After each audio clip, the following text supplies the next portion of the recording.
सभी दोस्तों का इस चैनल में हार्दिक स्वागत है।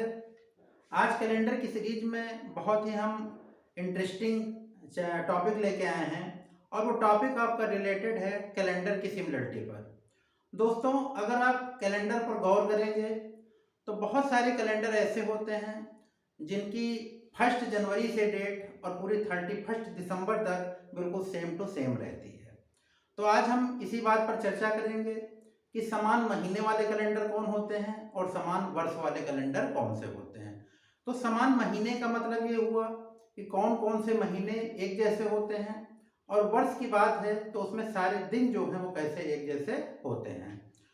तो इसमें कुछ इश्यूज को, कुछ मुद्दों को आपको समझना होगा कि सबसे पहले हम कंसीडर इस बात का करते हैं कि जब हम कैलेंडर की बात करेंगे तो सबसे पहले हम फोकस करेंगे कि जो कैलेंडर दिया हुआ है वो कैसा वर्ष है।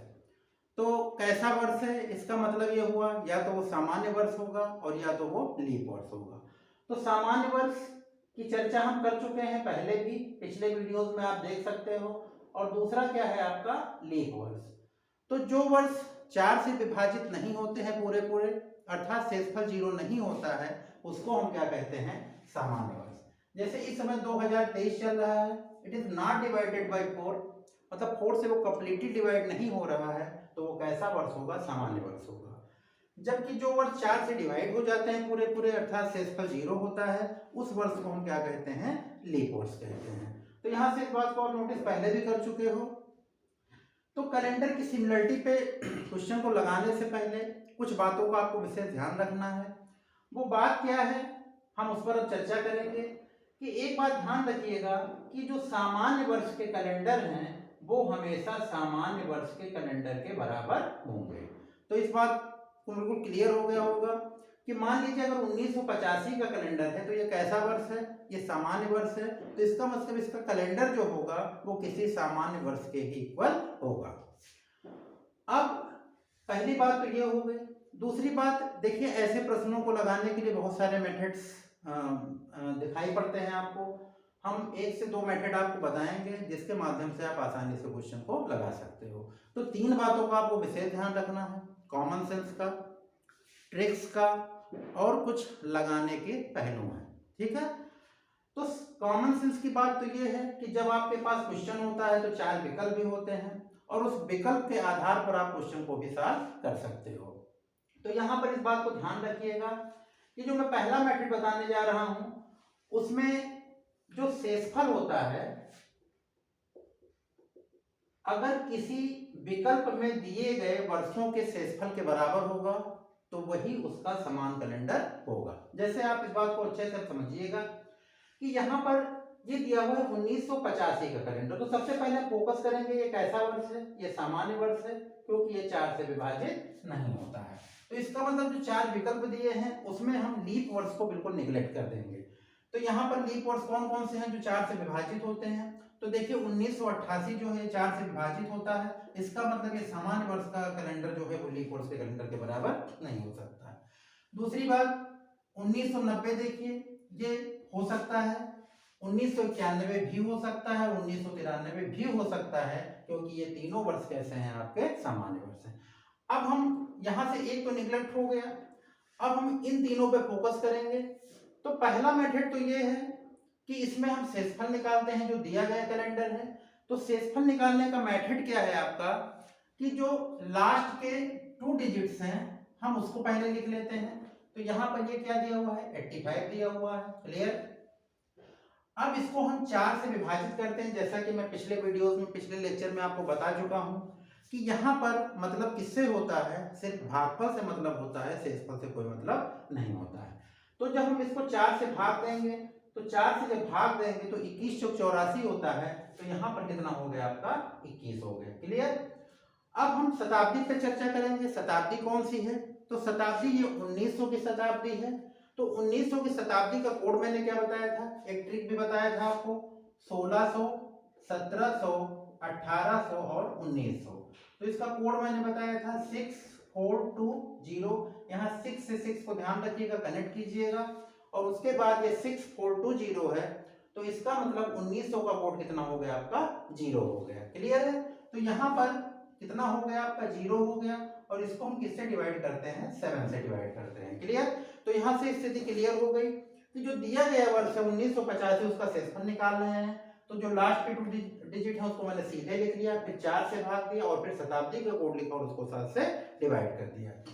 तो यहाँ पर जब 7 से हम डिवाइड करते हैं तो ये कितना हो जाएगा 7 एकम 7 और 7 दूनी 14, तो कितना बचा 1 बचा यहाँ पर 7 या 21 0 बचा, तो इसका मतलब ये कितना हो गया आपका 1 हो गया। तो यहाँ पर जो दिए गए वर्ष हैं उसमें आप शेषफल निकालेंगे और जहां पर वो 1 आ जाएगा वही उसका आंसर होगा। क्लियर है। तो इस बात का विशेष ध्यान रखना है आपको कि पहले तो हम इस बात को ध्यान देंगे कि कोई सामान्य वर्ष है तो उसका कैलेंडर सामान्य वर्ष के इक्वल, और अधिवर्ष है या लीप वर्ष है या लीप ईयर है तो उसका जो कैलेंडर होगा वो लीप ईयर के इक्वल होगा। अब हम चलते हैं 1990 में। तो 1990 को जब हम सॉल्व करेंगे तो यहाँ पर ध्यान दीजिएगा कि यहाँ पर हम 1990 का शेषफल निकालेंगे। तो यहाँ पर 90 लिख लेंगे, फिर इसको हम 4 से भाग देंगे तो कितना हो जाएगा यहाँ पर 22 हो जाएगा, 22 चौक 88, और यहाँ पर शताब्दी कितनी 1900 की, तो ये तो 0 होना है, 5 7 हो गया। इसको यहाँ पर हम भाग देंगे तो ये कितना हो जाएगा 12 7 84, ये 6 बचेगा, यहाँ पर कितना बचेगा 1 बचेगा, और यहाँ पर कितना आया 7, और 7 से फिर डिवाइड करेंगे तो ये अगर वो संख्या 6 से ज्यादा है तो उसको फिर 7 से डिवाइड करेंगे, और 7 एकम 7 यहाँ रिमाइंडर कितना बचेगा 0 हो जाएगा। तो इसका मतलब ये आंसर भी आपका गलत हो गया।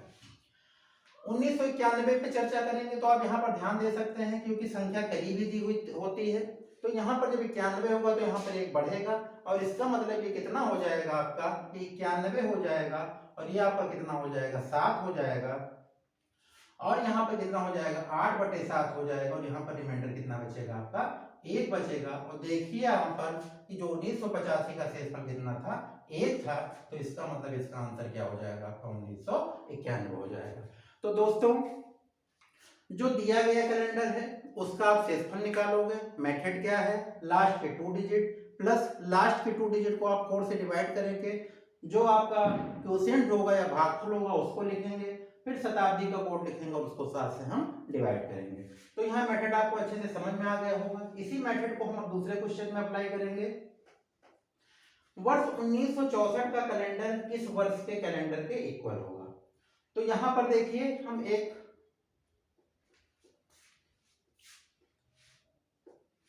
ध्यान रखिएगा यहाँ पर कि यहाँ पर मान लीजिए 1944 दिया हुआ है, तो 1944 दिया है, ये कैसा वर्ष है, ये लीप वर्ष है, तो इसका मतलब यहाँ पर आप 4 से जब डिवाइड करोगे तो वो 4 से कट जाएंगे।